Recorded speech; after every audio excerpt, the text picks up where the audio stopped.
Good man, good. Just happy to be back in not the same room, but same Yeah, guys and be able to talk to you guys again. I'd say it's been a exactly. little bit. So are you getting the winter withdrawals of like playing somewhere warm like Australia or anything like that? And all my buddies over there, obviously, and then just some of my best friends still over there just talk to me daily, and I'm like, yeah, I'm just jealous of you, and it's just like I want to be in the war. First off, I love Australia. Like I think after baseball, whenever that finishes, is gonna be somewhat living in Australia. I don't know what degree, if it's gonna be half the year here, stuff like that. But I mean, I'm not a cold person at all. I do not like snow. I like the beach. I like getting in the water. I like surfing. I like that stuff. So getting where it's snowing. I mean, snowboarding helps a little bit in a sense, but it's that just the cold and just the dry. I can't do it. And So yes. Australia itself is just so amazing. Oh, like Yeah, yeah, just it's not like any other beach either. So like, I mean, I was right in the goal. I was in Surfers Paradise, so I mean, you can't really beat that. And yeah. then I mean, I travel a bunch of places, but yeah, so yes, it's definitely making me miss baseball, but it's also making me just in general miss the warm weather and just being somewhere where I can walk outside in short sleeves and shorts instead of eight different jackets on and like, okay, let's get the car started 10 minutes before we leave and stuff like that. So, Right. but Or somewhere where you can rock that speedo that's in all of your pictures. yeah, that's the Yeah. budgie smugglers. That's oh yeah, that's funny. But Those budgie speaking smugglers, or what do you call it? Or of what? budgie, they're Australian local. They're budgie smugglers. So wherever they're, I guess Australian, and then I guess somewhere in Europe. I think it was England that has. They were the two main brands or places that sell them. But yeah, I got a pair when I was in Australia, kind of as a joke. Actually, never worn them in the United States. Like I have a lake house, I go to the beach. I've never worn them. It's just that one thing where I just kind of did it, but I don't think it fits me, my personality, to wear them on a daily basis of just walk around with them. But for a No. picture, I can do it. Yeah. You're from Virginia. Uh, then when you went to Spartanburg Methodist College, JUCO, that's D1, right? Yeah, or yeah, it was D1 JUCO, but it was yeah, it was a late kind of process getting there because I was supposed to go to the University of South Carolina, and I got hurt my junior year. So in my senior year, they ended up pulling my scholarship because I was still not recovered, and they just kind of said it was that timing. They didn't want me to have to come there and rehab and all that stuff. So just Right. went the JUCO route. So that's where how I ended up at a JUCO. But I mean, I Well, would yeah, I never mean, train. Yeah, JUCO ball is like, I mean, that's yeah, good spot, it's great spot to start because then, like, I mean, especially for guys who don't get like, a lot of offers out of high school, you go to JUCO and then like you're draft eligible, and then exactly. Oh, and I then you loved can it. also like, improve your resume a bit, get some better offers to some better schools, and Mm. Oh yeah, it's no, that's it. It was, and that's what I mean. Like, I'm so thankful for it. It's like you kind of like when you're growing up in the States and everything, you hear that, got to go D1, got to go D1. I never kind of thought that way because I mean, my dad played at a small Division 1 for football and wrestling, and just like he was kind of never like that's you don't have to go Power 5, you don't have to do that. So it was that where once South Carolina pulled my scholarship, what so when I committed to South Carolina my freshman year of high school, it was they went national champion, national runner up. And I was like, so I'm going to like the best school I could possibly go to. And then obviously when they pulled it, it kind of level headed me, like humbled me big time. And I was like, man, it's not about going to the biggest school possible. I was like, what's going to be a good fit for me? So because I had some other like D1 offers, some D2s, but I was like, what's going to be the best fit for me these next few years? And obviously JUCO being 2 years, I was like, it kind of gets me a restart, and then start the process over again your sophomore year at junior college. So right. I'm so blessed for that school and just how they started out pretty much my college career in a sense. So.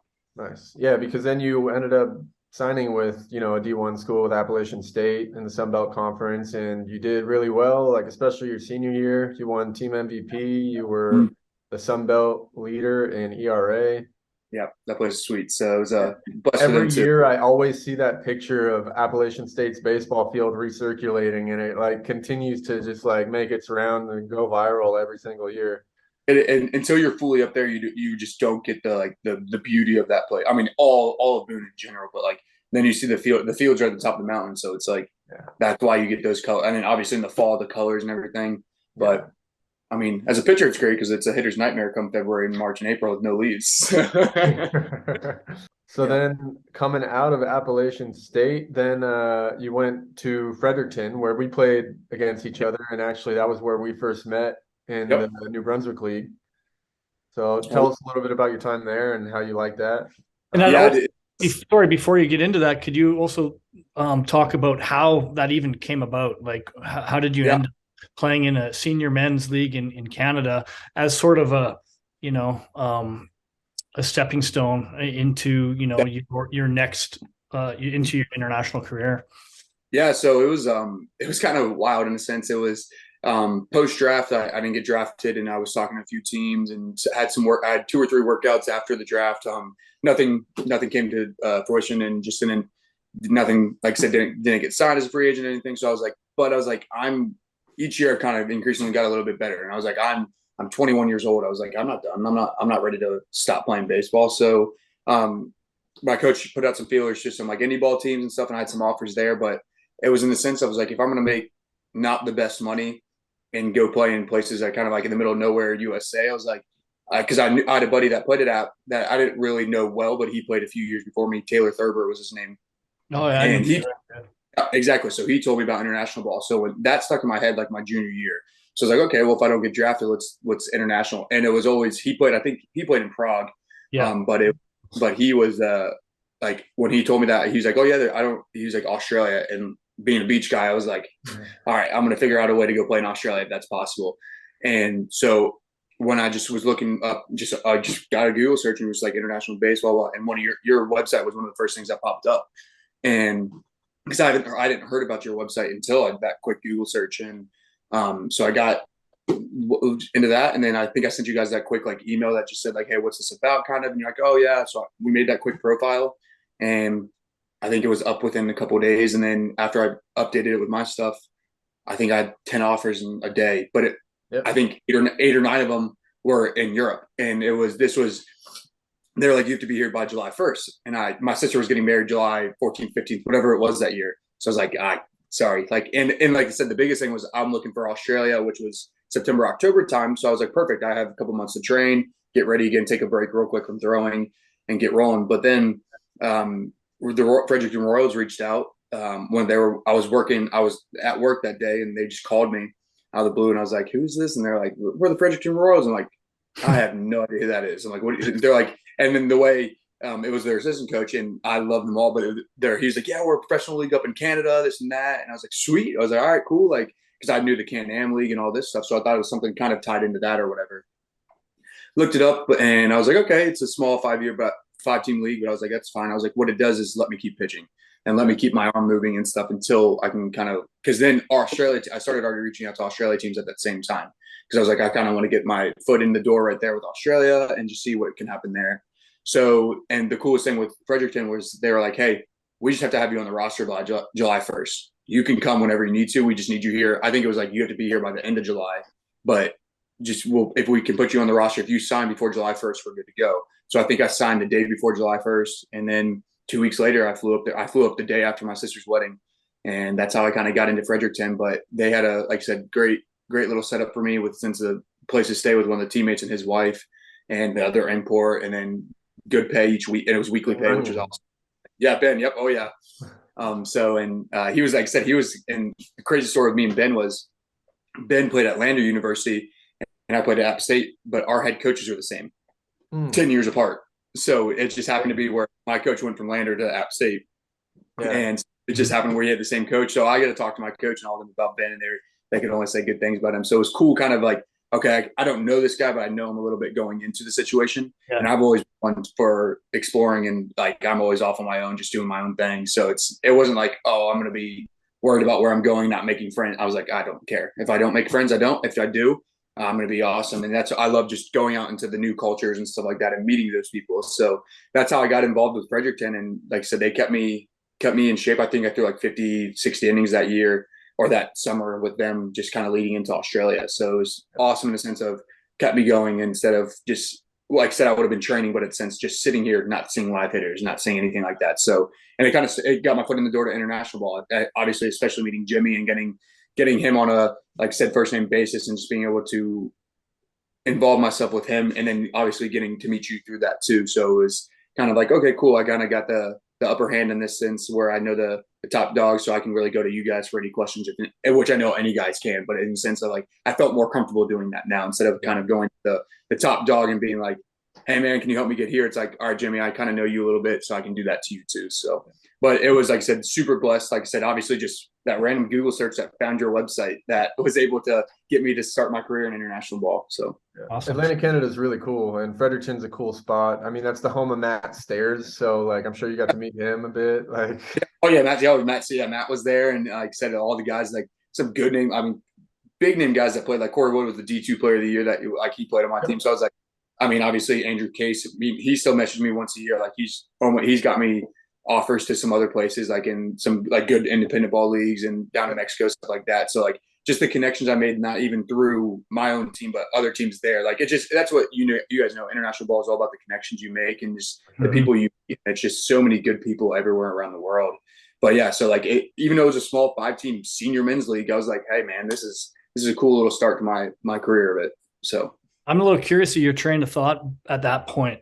Were you thinking like that you want to go travel the world and play in as many countries as you can before moving on and hanging up the cleats? Or were you always kind of thinking like, I want to try to work my way into affiliated ball or get that contract? I think it was a little bit of both. So like when I got there, I obviously got the urge and just the wanting to travel more and more. Like I had been to Canada, but I was like, Canada was just, it was only like a 12-hour drive from where I lived. So it wasn't like it was so far away or across the world where I was like, okay, like realistically, if I need something, I can hop on a plane and be home in 3 hours. My parents could be here in a couple hours. If my sister, whoever it was, I could be there in a few hours. So it was like, I wanted to travel more. And I've always been a traveler and I wanted to go see places in the world. But at the same time, it was always the back of my head was always, I want to get back to the States and play in affiliated ball. Even if it was the start, like I said, the start of indie ball, this and that, but just kind of get back in the States and that. But I think at that exact moment, since it was kind of just the start, it was, and I had signed with Australia, I think before I even got to Canada that year. So like I was already signed. So I would think I was really looking forward to Australia in a sense too. So it was more of all right, where else can this game take me in a sense? Not okay, let's get back to the States right away. It was, all right, cool, let's go see what other parts of the world, but also keep getting better for that chance in a sense to see, in a sense, can I get back in affiliated ball? Like, can I prove myself overseas enough to do that? So then you go to Australia. Yeah. And, you know, part of my thinking is like a lot of guys that have that pro dream, you know, they're always like, wow, this feels like a step back or a step, you know, but you were kind of still optimistic that you can sign somewhere, but at the same time, diving into this experience that you get to travel the world and play baseball. And if that's all it ever becomes, you would have been happy with that. 100%. Absolutely. Like, and I think I hit a little bit on it earlier, but I'm obviously just so blessed for everything that's come in my life in a sense. And it's like, I think I did a interview with App State right after I had signed, and they were like, you took a lot of setbacks and turned them into positive. I said, yeah. I was like, and the same, I didn't get drafted. I didn't get signed. I didn't do this, but I was like, what's bad? Like, I'm healthy. My family's healthy. Like, I have a great support system. I have great people around me. I'm meeting awesome people. It's like, what's bad in my life? So there was nothing bad in my life where I'm like, I'm bitter of not signing in the States. I'm not bitter of that. I was like, man, I'm so blessed. The Lord bless me forever. And I'm like, I'm in Australia playing the game I love, playing 3 days a week, but also getting to travel the world. I've met some of my best friends. Like two of my best friends, they actually just surprised me, are two sisters I met in Australia that are Canadian, that lived in Cape Breton. So not too far away from where I was playing in Fredericton. And I met them on New Year's night in the middle of Surfer Paradise Beach with thousands and thousands of people around. And they're two of my best friends. It's like, I would have never had those connections without just traveling and playing baseball. Yeah. And then obviously Scott Hillier, he lives 30 minutes from my lake house now. So I get to see him all the time when I'm home. He has a big facility down in Texas that he runs, but he's living in Virginia. It's like that that dude will stand in my wedding. Like, he's one of my best friends, and it's because of the traveling of baseball. So it was never like a bitterness towards not playing in the States. It was like, I was like, if I was only playing international the rest of my life, I'd have been perfectly fine. Whether that been like, and I always said to me, like, a couple people back home, like, oh, when are you going to stop? Like, when because I have full-time jobs when I'm home and everything. They're like, when are you going to just kind of stay here? I was like, man, I'm healthy. I have enough money to support myself. I'm making money while I'm playing the game. I was like, when a family comes, like, say in a sense of wife or kids, and I was like, that's going to kind of be the determining factor. It's like, if they want me to keep doing it, that's one thing. But I was like, family's always going to come first to me. So like, until that came, I was like, I'm single. I was still in the young 20s. I was like, I'm in the early to mid 20s. I was like, what do I want to settle down and get a desk job? I run a baseball facility and I'm a special education teacher. So I was like, that's like when I'm home, that's great. I can do that. But I was like, why not make money and travel the world and do that too? So I was like, that's kind of where I was at in a sense. I was like, I'm not stopping this until I have to. Especially when you're living on surfer's paradise, like that kind of that makes it a little easier. Yeah, and now he said like that's been the best setup. I mean, all places I've been have been amazing setups. But I'm like, in surfers, I was like, I'm 10 minutes from the beach, anywhere, any direction I go. I was like, I have everything I need around me. My host family was just the most amazing family I've ever had. They supported me with food. They gave me everything I, in a sense, needed. Like I would offer to get food, and she's like, nope, nope, nope, we got it. And they're just the best. Like just they gave me a job, so I was working in their cabinet shop early mornings, but like and it was kind of like hey, if you want to work today, go ahead. If not, no problem. Like they let me make my own schedule. They paid me. They treated me so well, gave me a place to stay.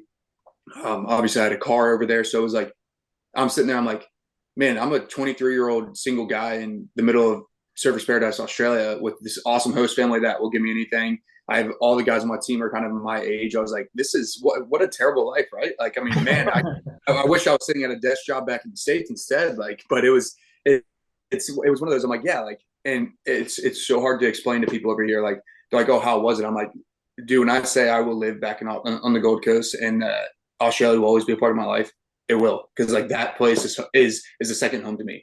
I mean, I lived there for 10 months, but it was especially because COVID hit when I was there. It hit in March, obviously, and I didn't leave until June. We took the very last flight out that was available to the United States. That, in a sense, it was like another 14 months. Yeah. So if not, I was like, I would have been stuck there, which would have been totally fine with me. But I was like, man, I just got to sit through it, and even without baseball. So I kind of got life there without baseball after COVID hit, because like for 4 months there was no baseball. It was just me working, hanging out with friends, kind of just doing the Gold Coast lifestyle. And I was like, yeah, I think I could do this. Like this is it. So well, that was the perfect timing to play winter ball too. Little did you know, because like then that summer 2020, it's like, okay, well, there's no baseball right now, but I just played in the winter, so my arm could use the rest. And then by the time things got going again, so that worked out quite well. And I've said that in everything I've done it was the biggest blessing in disguise, because I had thrown nonstop from my junior year. So junior fall through all the way through the winter into the spring season. I didn't play that summer, but I was training to get better in a sense. So I never stopped in the summer of 2018, and then fall 2018 for my senior season, all through 2019. So I threw, and then obviously Canada into Australia. So I threw from the beginning of 2018 all the way until the beginning of 2020 without a break. And obviously, knows that, Jimmy, you said like you've thrown like 5 straight years in a row. I was like, I had never done that. And I was like, and obviously I went from bullpen in college. Well, I started in JUCO, but I was like bullpenning the first 2 years or my last 2 years of college, and then starting. So I was like, I really had to get used to just the arm load. So those 4 or 5 months of really taking off from baseball were the biggest blessing for my body, my arm, my just in general. It was like, okay, cool. I have an off season again. Like I actually remember what an off season is now. I can rest my body and then train hard to get ready for the next season. So yes, it was the perfect timing to be in Australia, especially because it was like, oh, it's the middle of winter in Australia in June. Oh, okay, yeah, middle of winter, 75 degrees and sunny. Cool, that's cool with me. And I didn't throw 5 years in a row. That would have been a bit, but it was 5 seasons back to back. Yeah, two and similar. Yeah, I think it was exactly pretty much the same. More than me, that's for sure. But year round, you did it how many years in a row? Like year round between winter ball and summer. That was 3 years. Yeah. So like I went. It takes its toll on you though. Still, like no matter what. For sure. Because, I mean, I was in the same boat. I mean, I just wanted to kind of keep traveling, going back and forth. I wanted to go back to Australia. My first season was in Sydney. Then I went like Austria, Sydney, then Paris, then Melbourne, then Germany. And then I needed a break. And you were throwing you were throwing CGs every start. That's the other thing. It was like, it wasn't like he was like, oh, I have a 5-inning start here. It's like, no, I went 8 or 9 every game. So on like 70 pitches though. So I mean, you're like a 4 nowadays bigs. It's like 4 innings of work. So So here's the big turning point, right? Like you after COVID kind of settled down, you're looking at 2021, and then this team here, Regensburg, comes along into the picture, and I can imagine that being somewhat of a turning point or a focal turning point. Like, holy, this affiliated thing might just come to Yeah, fruition. I'd kind of like exactly. to hear how that all came. Like, we know how it came about. Like, we helped connect you with Regensburg, between us and Devin Ramirez, Yeah. baseball traveler, and so that's how you got the start there. But Yeah. I know you spent 2 seasons there, and yeah, I'll let you explain just kind of how that environment and that setup and how that led to you signing that affiliated contract, or how that played a role in that. For sure. So the 2 years, 2 awesome years in Regensburg, and I'll start from the very beginning. I got a message from Jimmy that just said, "Hey man, are you like?" It pretty much said something like, "Are you interested in Regensburg?"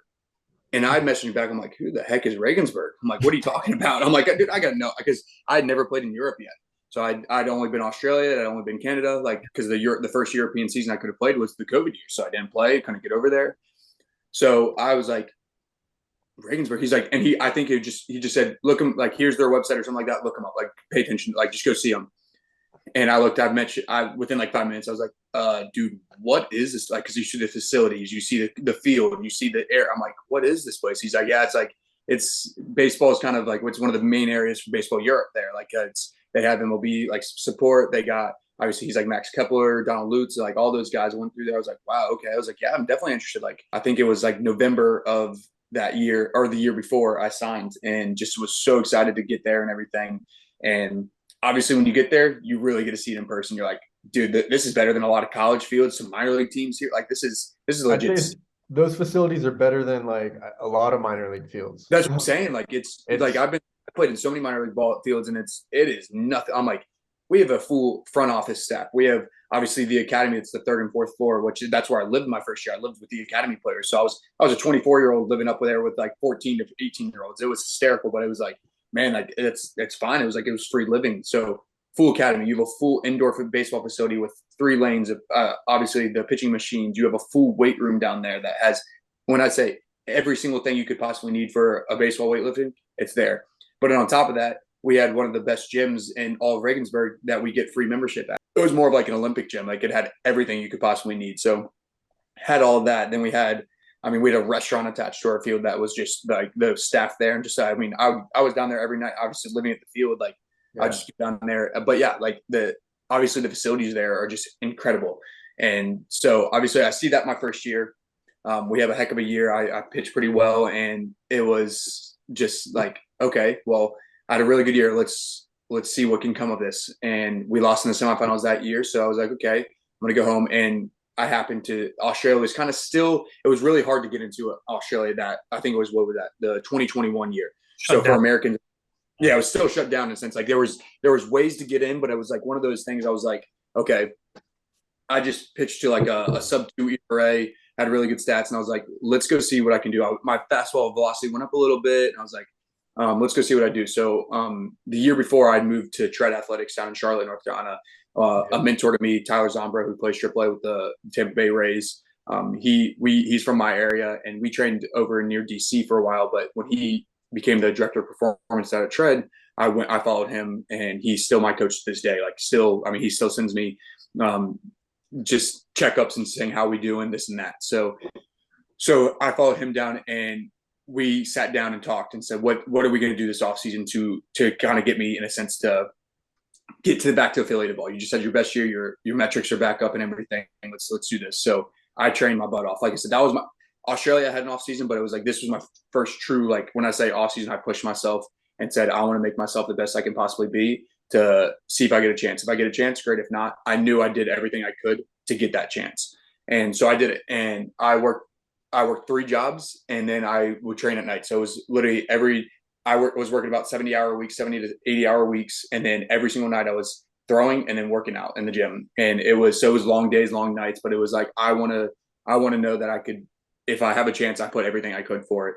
And so then I had a pro day set up in February, right? Because I was supposed to leave for Germany in March, and then pro day was in February, and it got canceled. MLB was on a lockout, everything. So I was like, man, I just put 4 of the most grueling months of my life. Like, I'm exhausted, but I was like, hey, and just like I said in the other, I was like, every setback to me, every non-signing, this and that, I was like, I'm still in the best. I'm still healthy. I'm still in an awesome place in my life. I have an awesome support system. I'm like, I don't need to be upset. I don't need to hang my head down. So all I thought about was like, man, I got spring training in Italy in 2 weeks. Let's keep going and let's get there. So that's what I did. I just put my head down and kept training. And then I actually delayed my flight I was supposed to get there like the last week of February. I delayed it a week because one of my best friends, he was deployed in Kuwait and Jordan, and he got to come home a little early. So he was getting home the day I was supposed to leave initially.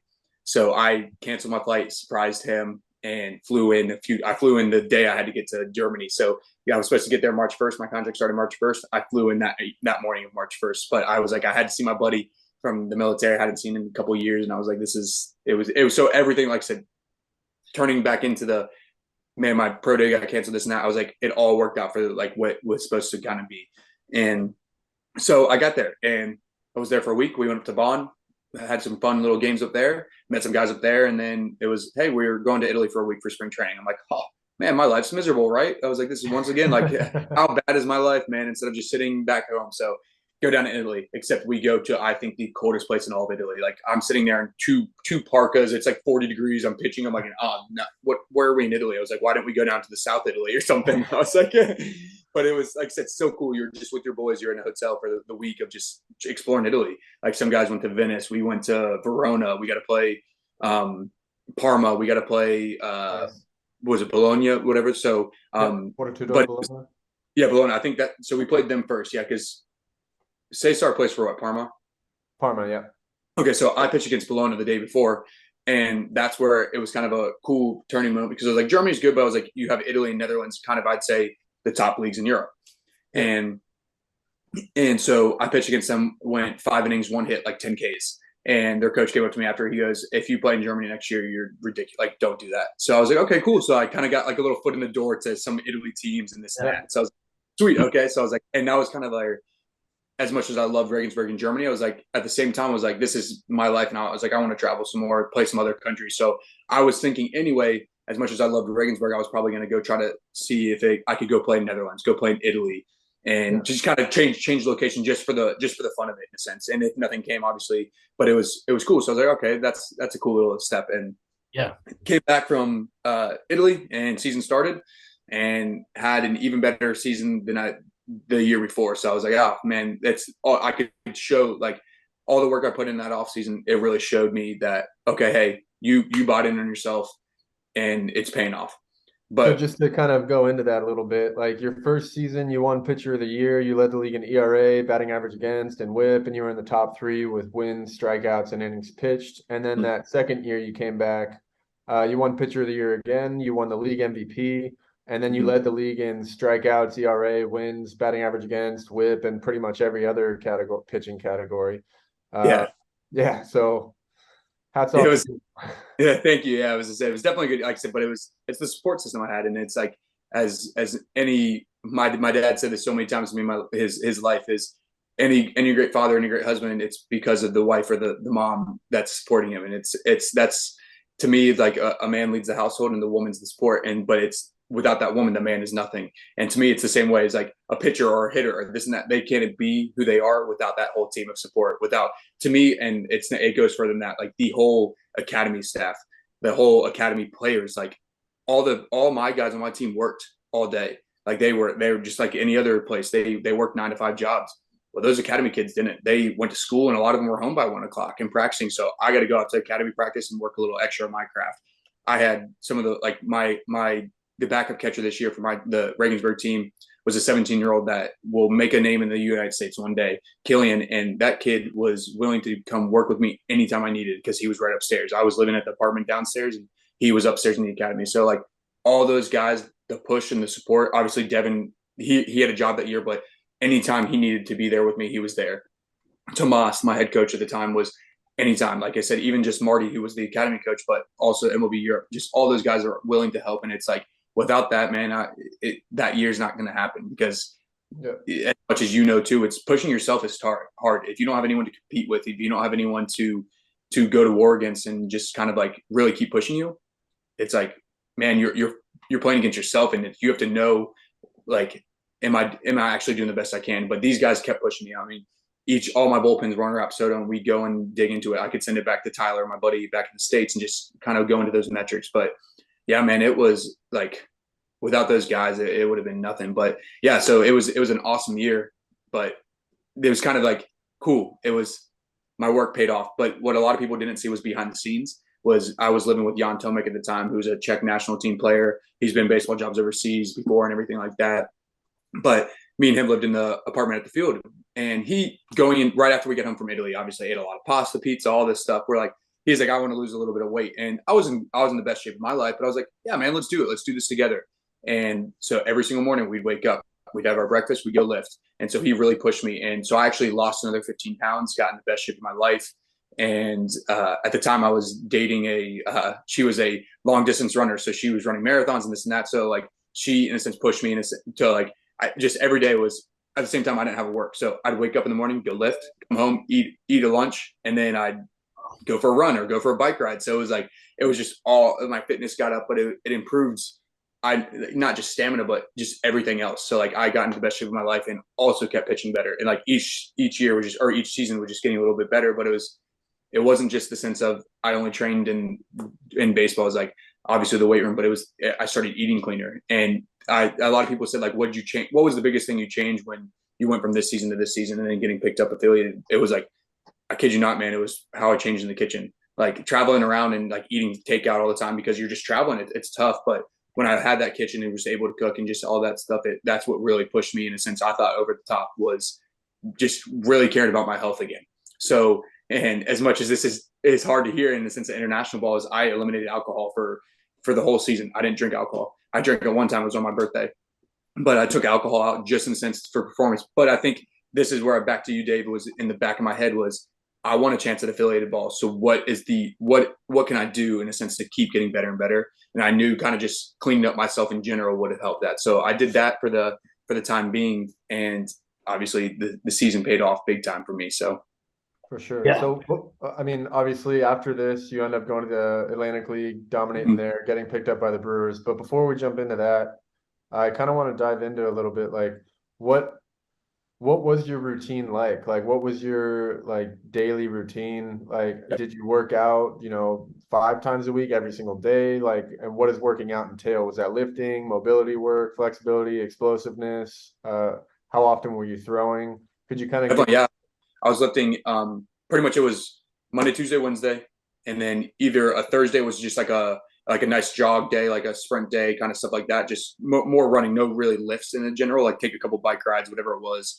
And then Friday, Saturday, Sunday, whether that ended up being that perfect, it was always 3 days on, 1 day off, 3 days on, 1 day off. Whether that be sometimes it was, hey, I'm traveling Friday, Saturday, so I had to take 2 days off. Yeah, the hotels had some gyms or this and that, or what I would do is I'd go for a run. If I was supposed to lift on that day, but I was traveling, I'd go for a run. So just kind of keeping your body active. So it wasn't, and it would never like, in season, I never did like a power phase. Like I was lifting like heavy, but it was never like, it was more of the explosive, like just staying loose and all that. And then I think in April, so about a month after season started, it was, I have a kind of a lingering groin and hip problem that just kind of flares up each year. I was like, what can I do to loosen this up? So I had a buddy, Justin Medeiros, who he's a CrossFit champion and won it the last 2 or 3 years for the CrossFit Games.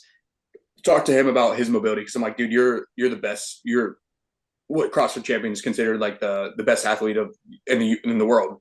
So I was like, what do you do to keep your body like you're a brick? What do you do? And he showed me this app. It's called GoWOD, but it's all it is you do monthly tests of your flexibility, your mobility, and then they program something for you daily for mobility. So I started that. So each day it would be about a 30-minute cycle of mobility.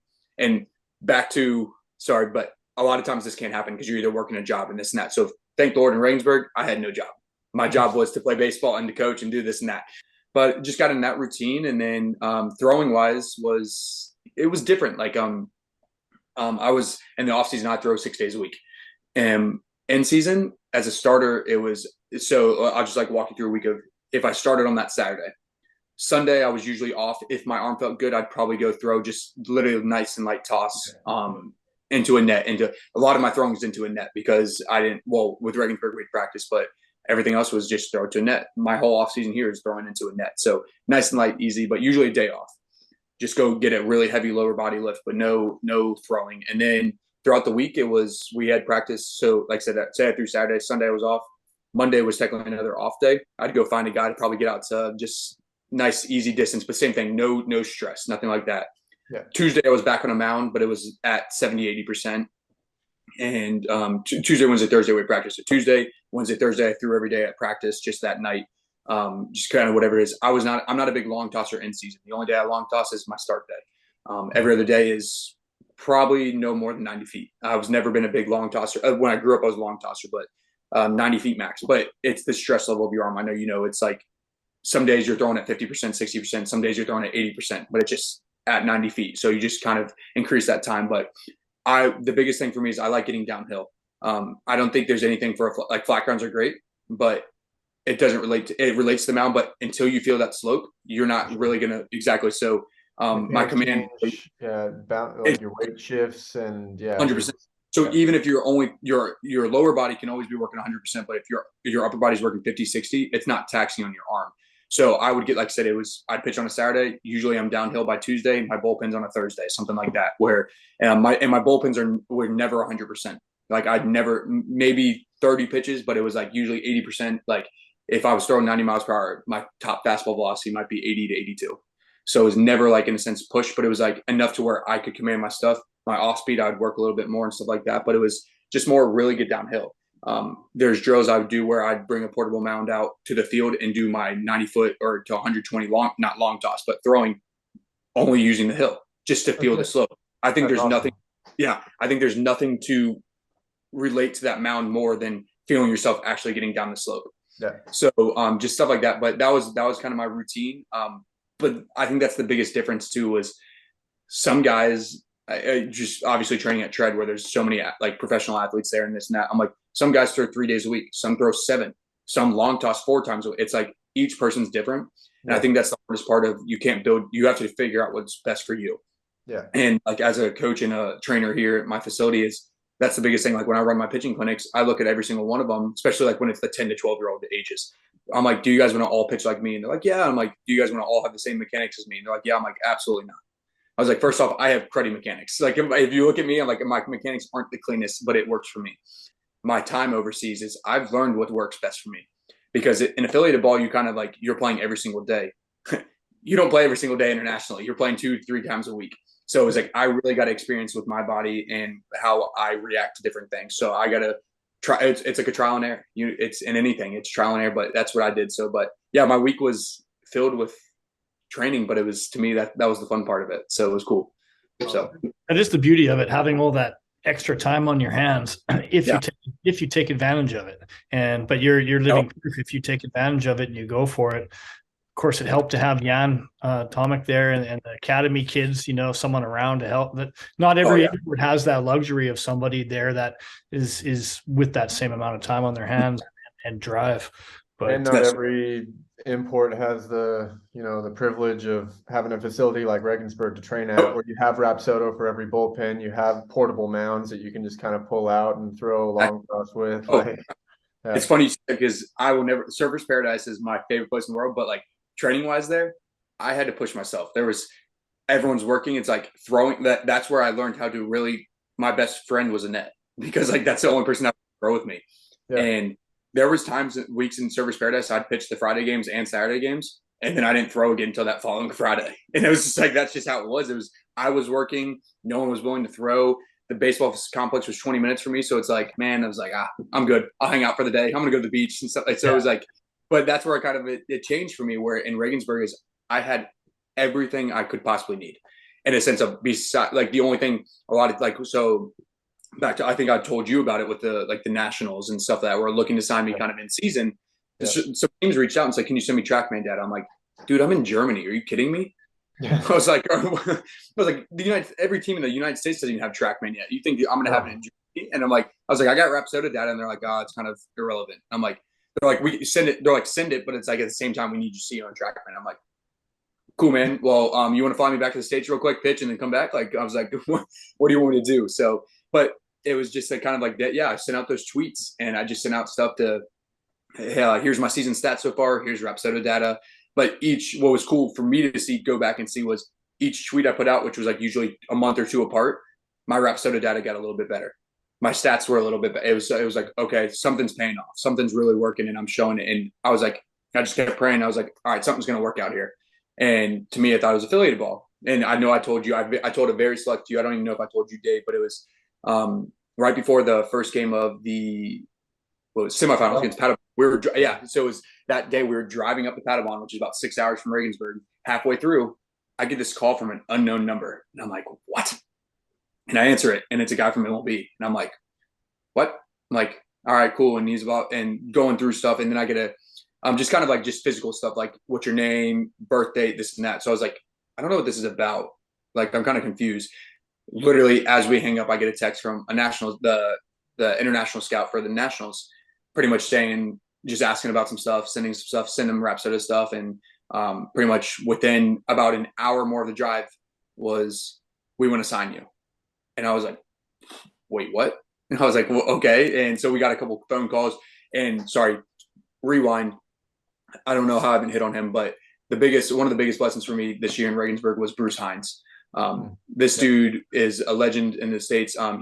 He was a third base coach, first base coach, just 20 plus years in the big leagues. His dad was a big league coach forever, but this dude he's good friends with Marty Bruner at Regensburg. And he had just got not fired, but like the whole cleaning staff of the Angels. So when Madden got released, all the staff was pretty much gone too. So he didn't know what he wanted to do, but he knew he wanted to travel a little bit. So Marty got into Regensburg, and he had been to Regensburg before, so he knew the facilities, he knew everything. So this dude he's in his 60s, but I mean, just one of the coolest guys ever. He'd come on our trips with us. Like, he went and traveled. He went to the Alps with us. He went to Prague with us. He did all this stuff with us. So like, what he knew and his background of baseball, I mean, elevated me even more. And the coolest part is he lived right across the hall from me and Jan. So there was 2 apartments in Regensburg or in the baseball complex. Me and Jan lived in the 2-bedroom. He lived in the 1-bedroom. The amount of times we were just back and forth was awesome. And then starting in June, me and Bruce went upstairs to the beach house, the restaurant, every single night for either an espresso shot, a coffee, something, just to talk. And for about an hour every single night, I got to just ask him questions and pour myself out, and him just kind of mentored me too. So that was like, it's funny that's the behind the scenes part that no one would know about until someone asked about it. But this dude was not like a second dad, but like literally like a coach that I've never had before, because it wasn't just coaching in a sense of baseball. It was coaching of everything. And obviously his connections in baseball, this is how the Nationals thing came.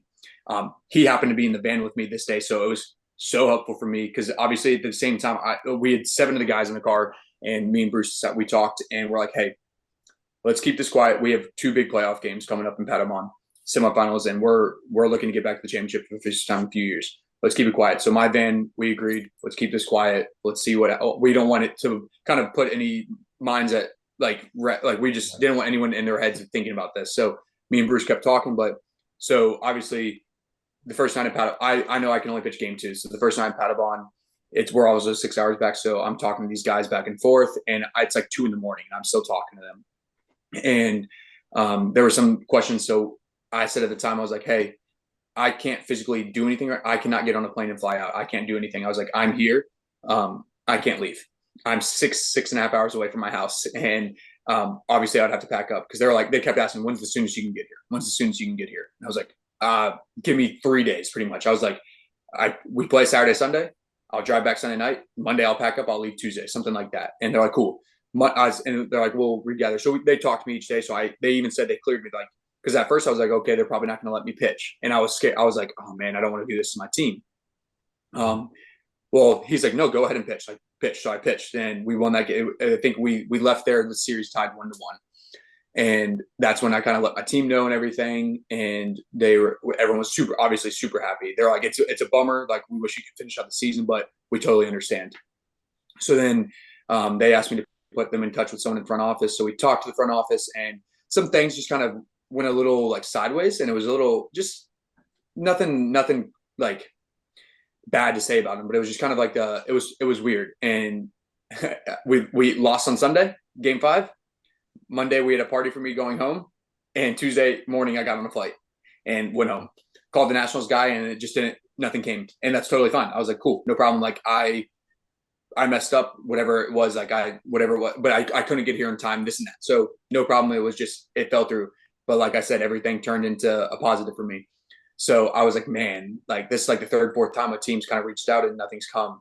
So what I do, put another tweet out there. And Brady Salisbury, man, that dude he's going to be, that kid will be a GM in the big leagues one day, but he's my age. He's 25-year-old GM of the Gastonia Honey Hunters, it happened to be their second year of the Atlantic League. And he saw a tweet.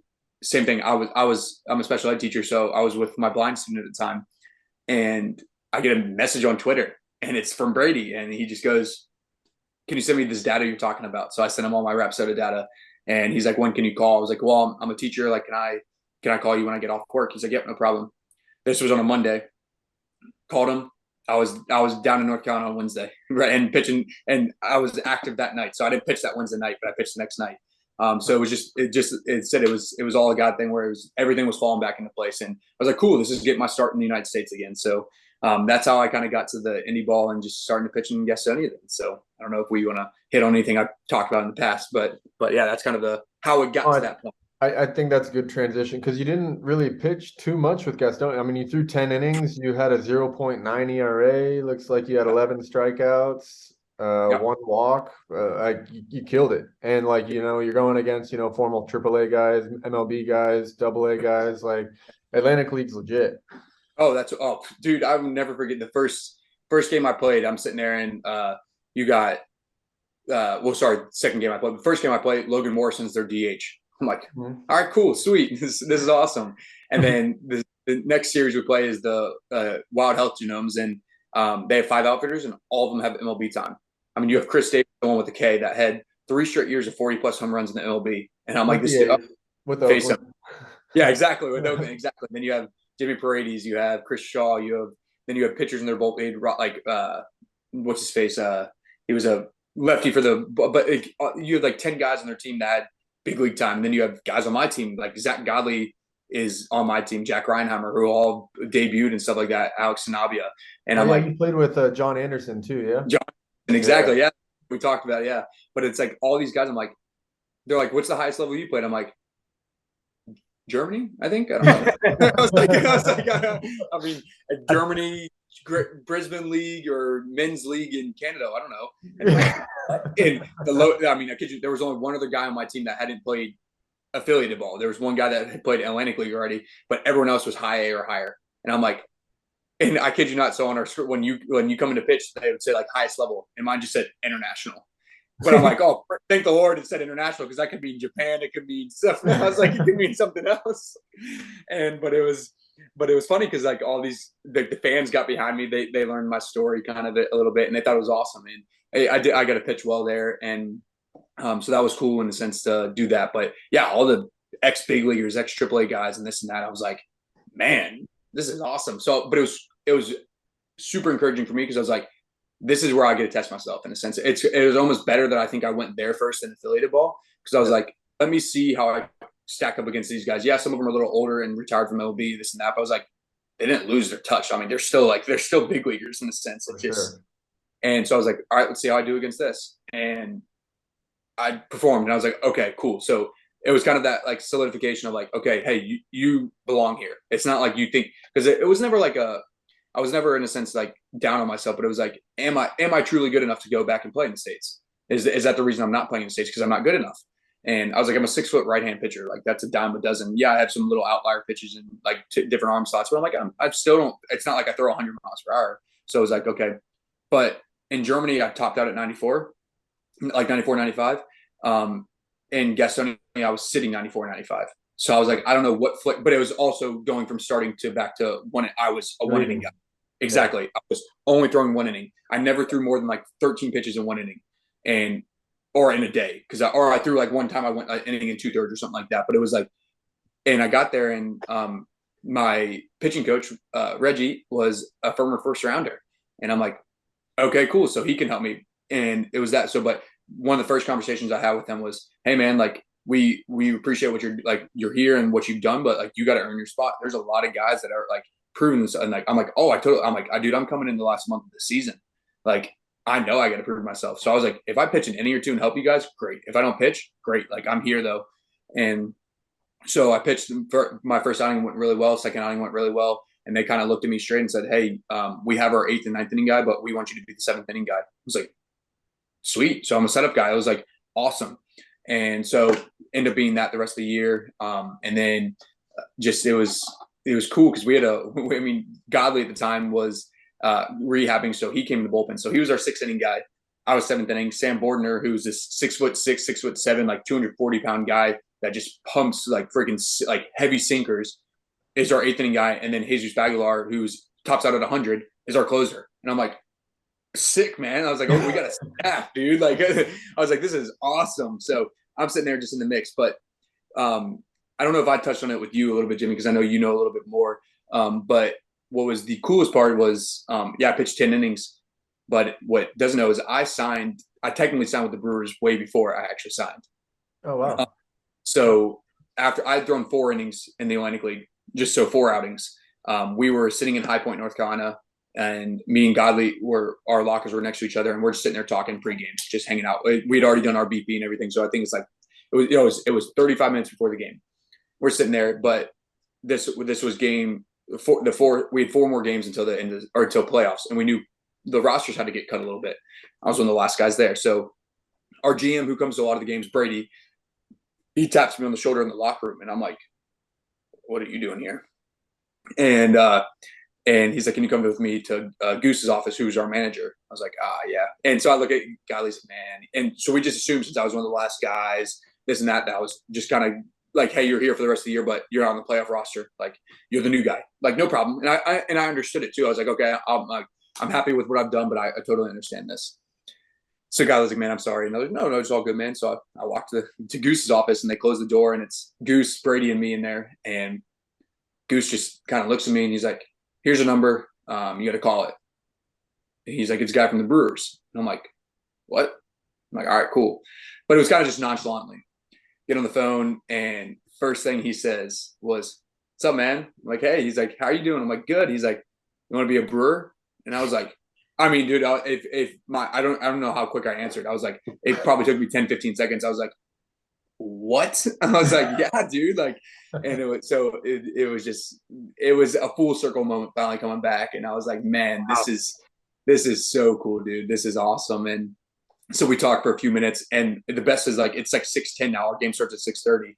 And he goes, "Yeah, so I know you might have to pitch tonight. So let's talk more tonight or tomorrow morning. Like, go get ready for the game, this and that. Like, I don't want to distract you too much." And I was like, "Yeah, too late. Like, are you kidding me, dude?" Like, I was like, "What are you talking about?" So we obviously did that. And he's like, "Hey," the biggest thing was, back to it, was there's minor league seasons were ending that same week. So he's like, "Why don't you guys are in a playoff, like, you're in first place, you punch first place, stay there and pitch and work through the playoffs." He goes, "I hate taking guys off teams when they're in playoff races and stuff like that." He goes, "There's nothing in a sense you could come do here right now for us. Like, we're going to get you out to Arizona right after," but he goes, "Pitch for them." I was like, "Man, so it was like awesome." It was like, dude, this is sweet. I got to finish this. I got to go to play with the Brewers and like start my career. But so did that. So I went back to Godley, and he's like, "Are you good, man?" I was like, "Dude, I'm better than good." And Zach's like, "What are you talking about?" And so, but sorry, back to what the Brewers said. They're like, "Hey, don't tell much," because it was official pending physical, as any contract is. So, but until I could get to Arizona, I couldn't do my physical. So I knew the next 2.5 weeks of pitching, I had to be careful. We talked to Goose, the manager. He's like, "I'm not going to overuse you. You're going to be my 7th inning guy if needed. Like, we're not going to pitch you in a game that we're way up or way down." So the Brewer, like, we cleared everything up in a sense. That's why I was able to stay. And so I told Godley, and he's like, and I told him, and he was the only one I told. And he's like, "Don't tell anyone else." And I'm like, "What?" He's like, "I'll take care of it. Don't tell anyone else." I was like, "All right." So then I go call my parents, and mom's hysterically crying on the phone and this and that. I'm like, "Oh man." I was like, but at the same time, it's 6:20. Game's in 10 minutes. I got to be out there for the national anthem. And so I was like, "Hey, I talk, like, I will call you guys after the game and talk everything." But I was like, "I got to go. I just want to tell you, I love you guys. Like, thanks for always supporting me and believing in me," and hung up and ran out. So then we get down there, we do the national anthem, and this is a moment I'll remember for the rest of my life. Just coming from who it was and just the moment it meant. Godley got all the pitchers and everyone together down in the bullpen, even our starting pitcher. Like, after he finished his pregame bullpen, he said, "No, you're staying right here." And he goes, "Don't want to take away from the game. Don't want to take away from us focusing on what we have to do. But this guy right here, and he's pointing me, just got his first affiliate contract ever, and he's signing with the Milwaukee Brewers. So it was just like a moment right there before the game in the bullpen. But it, like, dude, it like almost brought me to tears. I'm like, dude, this is the like, man, it was, and just everyone embracing me and stuff like that. So it was one of the coolest moments of my baseball career, and it wasn't even a playing moment. So but it was just like I said, it was Zach Geiley, who's a 10-year big leaguer. He knew what that moment meant, and he didn't want it to take it away from me. He wanted everyone to know in the sense of in the right way. So the way he did that, I'll forever remember that moment and him and who that moment, who he was to me. So got through the game, we ended up winning. I think I actually did pitch that game or something like that. So it was like, oh, cool. But and obviously it started trickling through the locker room with all the position players and all that. And then so then it was more of we go to Charlestown or Charleston, West Virginia, play the next 3 games. And it like I said, at this time it's not announced. Like, it's not allowed to be announced because it's pending. No, I don't, in a sense, the Brewers don't want to announce it. I didn't want to announce it to, like, in a sense, the Atlantic League or everyone else, to my friends. Like, I think I told a handful of friends. Obviously told my parents and my sister and brother-in-law. But like even my family, like my aunts and uncles, no one knew. I was like, we cannot, like, it's got to wait till, because I don't want I've been down this road where something comes and then it falls through. It was like, let's make sure we solidify it through.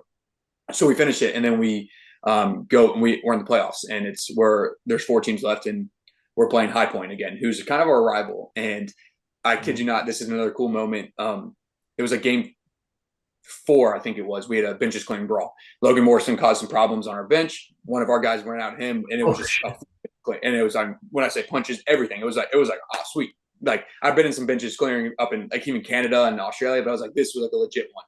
Well, their pitching coach, Frank Viola, he's a former Cy Young Award winner.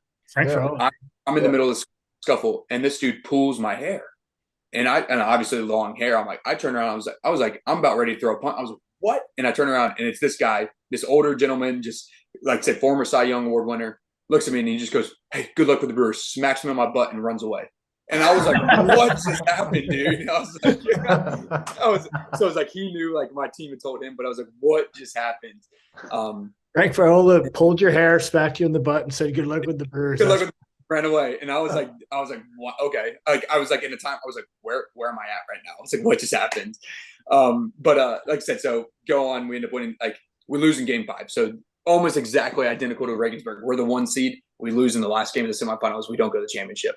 However, the day before, the Brewers reached out and said, hey, no matter what happens, we might have to get you to Arizona early, because if we would have went through the championship series, I would have only been there for like a day or 2 of the Arizona League and instructs and everything like that. So they're like, we need to get you out here for your physical and to get everything done.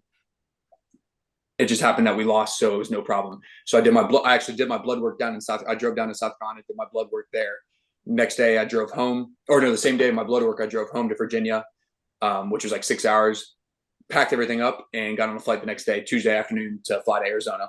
Threw a few bullpens down in Arizona and got on the track man, obviously, there. And faced my very last day in Arizona. I faced live hitters and didn't allow a hit. So it was a kind of like just like I said, back to full circle, just like, man, like, okay, like, I do belong here. Like, I am proving myself in a sense to get back and play in the States and to start my journey here. And that's kind of where it is now. I'm in the off season, but I'm training my butt off and ready to get rolling for spring training. So that's amazing, man. Yeah. No, I mean, obviously from our perspective, like, we couldn't be more happy for you, because there's a very, very limited number of people who go overseas and, have made it back to the US and get signed, especially, like your first professional contract. There's a handful of other guys who especially, go to Europe, go to Australia, do well, and then get picked up, or they were signed, go overseas, and then they get picked up again. Yeah. But not too many guys, go from college ball to Canada to Australian State League to Germany, and then signing their first affiliated contract. Yeah. So like that's really awesome, man. Like, we're really happy for you. I mean, go ahead, Dave. Well, it was just also fun just to hear the behind the scenes steps involved in that, and that off season where you just said, all right, I'm going to work harder than I've ever worked.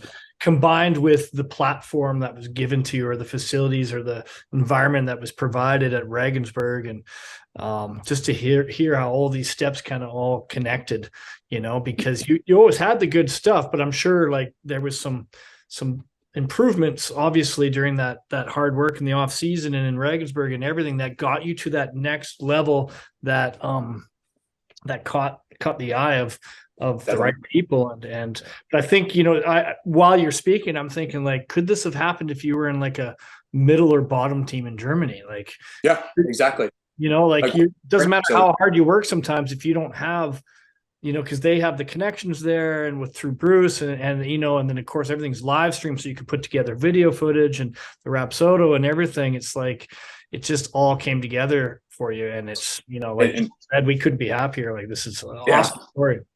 It's so many people. Like, I've done I've done a Sidearm Nation podcast. I did one with App State.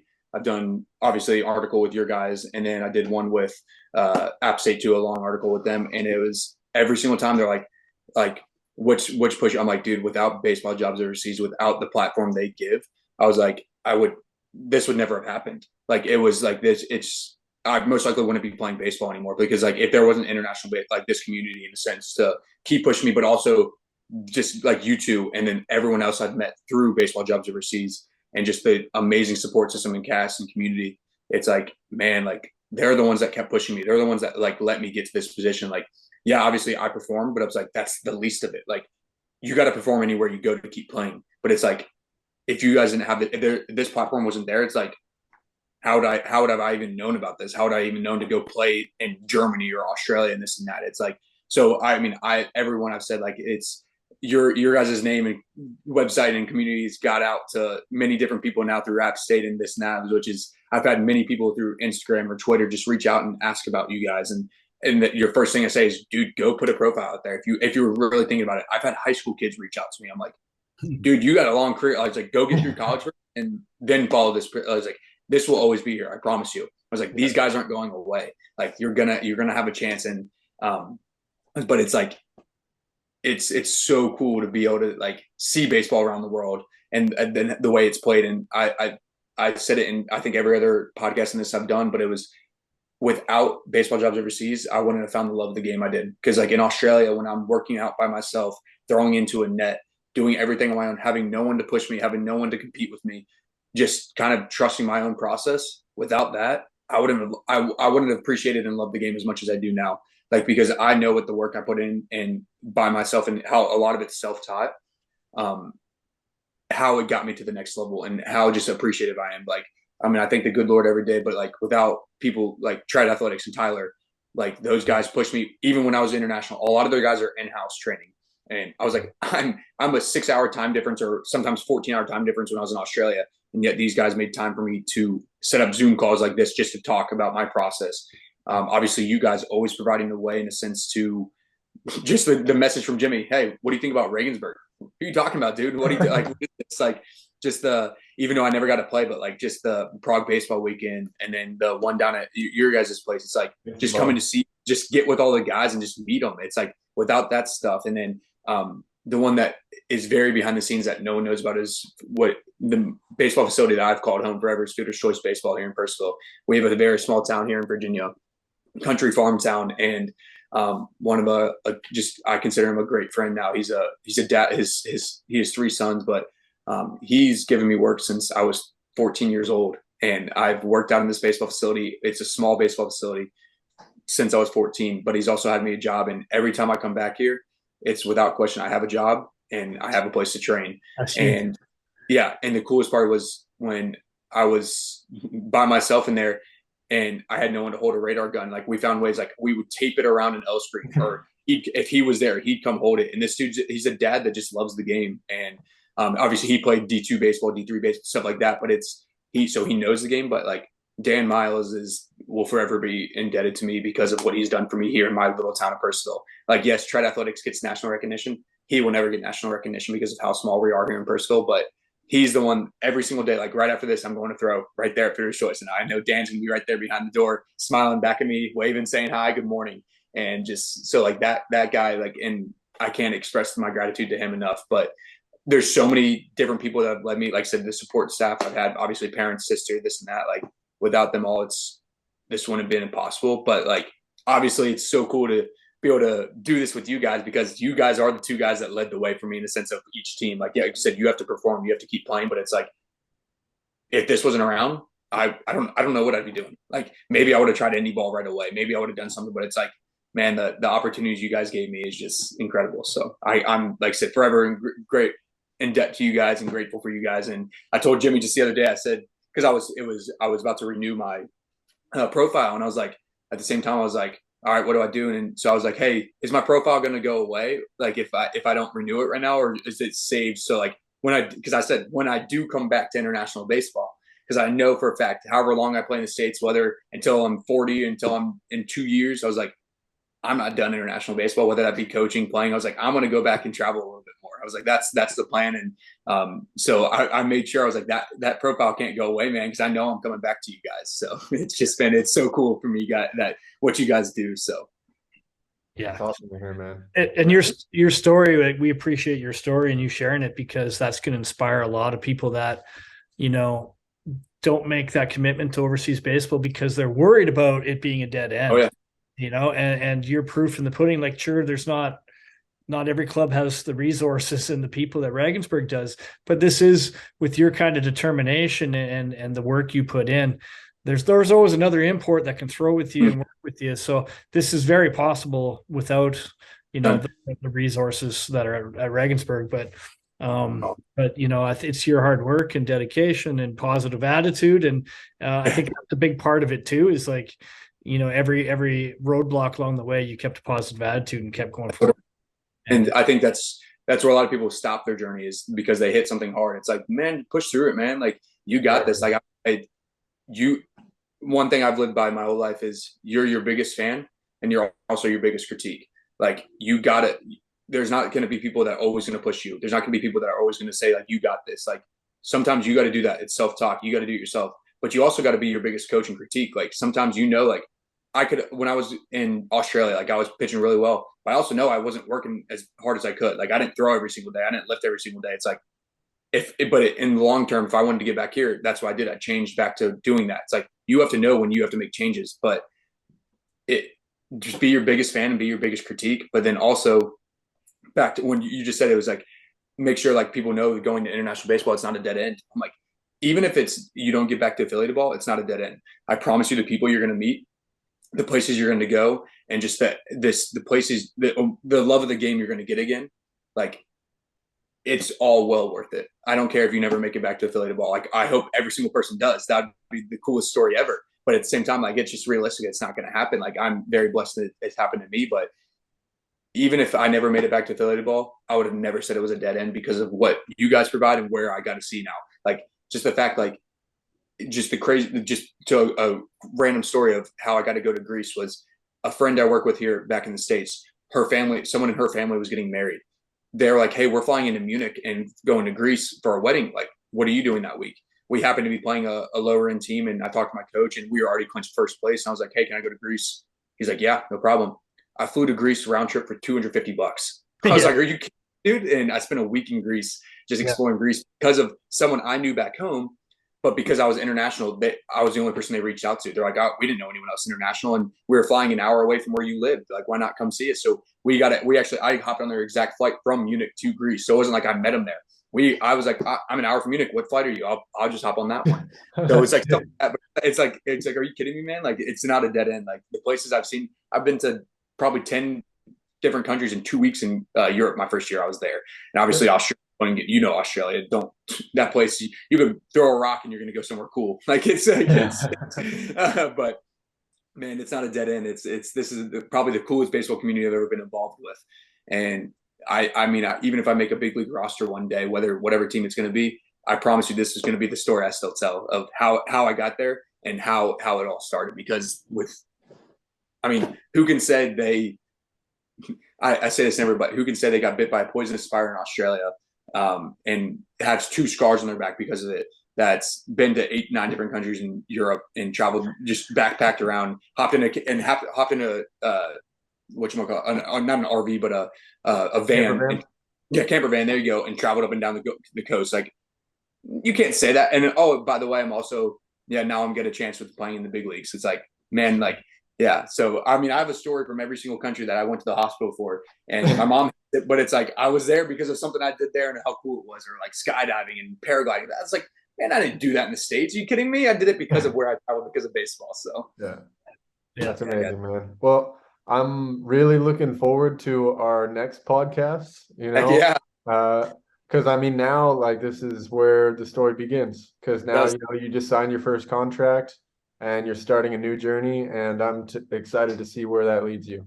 Yeah, man. We'll obviously, I can't wait for be in touch, man. Oh yeah, for sure. Like I said, anytime, and I know where you guys are, and I will be back there one day, and I promise we'll have that beer.